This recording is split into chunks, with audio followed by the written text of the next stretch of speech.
नमस्कार शेतकरी बंधूंनो, स्वागत आहे तुमचं आपल्या ग्रेट शेतकरी यूट्यूब चॅनलवर। बघा शेतकरी मित्रांनो, आज 1 जून 2026 रोजचे आजचे आपण कापूस बाजारभाव या व्हिडिओच्या माध्यमातून लाईव्ह स्वरूपात पाहणार आहोत। तत्पूर्वी आपण चॅनलवर नवीन असाल चॅनलला सबस्क्राईब करायला विसरू नका। बघा शेतकरी मित्रांनो, सध्या महाराष्ट्रामध्ये कापसाचे बाजारभाव मागील 15 दिवसाच्या तुलनेमध्ये सध्या 500 ते 600 रुपयांनी घट झालेली आहे। सध्या महाराष्ट्रामध्ये कापसाला 9000 रुपये क्विंटलचा कापूस बाजारभाव मिळालेला आहे। चला तर सविस्तररित्या जाणून घेऊया।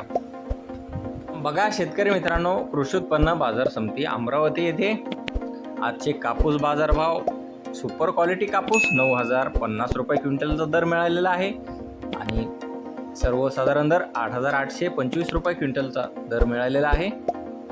दत्ताई लोकल प्रकारचा कापूस। बघा शेतकरी मित्रांनो, पुढील बाजार समिती आर्वी येथे बघा जास्तीत जास्त दर आहे 9050 रुपये क्विंटल आणि सर्वसाधारण दर आहे 9000 रुपये क्विंटल। मागील 15 दिवसाच्या तुलनेमध्ये कापसाचे बाजारभाव घटलेले आहेत। मागील 15 दिवसाखाली 9500 रुपये क्विंटल तर काही बाजार समितीने 10000 रुपये क्विंटलचा सुपर क्वालिटी कापूस बाजारभाव दिलेला होता।